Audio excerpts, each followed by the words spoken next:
সবাই ভালো থাকার অভিনয় করে, কিন্তু সত্যি বলতে ভিতরে ভিতরে প্রায় সবাই ভাঙা।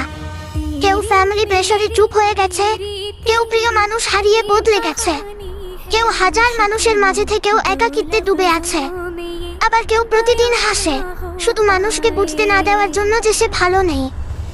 এই জেনারেশনের সবচেয়ে বড় সমস্যা জানো, এখানে মানুষ অনুভূতি লুকাতে শিখে গেছে।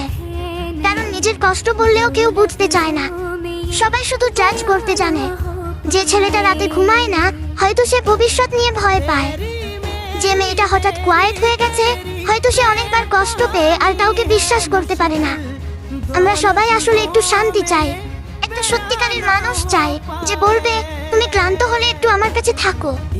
কিন্তু বাস্তবতা হলো এখন মানুষ প্রয়োজন শেষ হলে দূরে সরে যায়।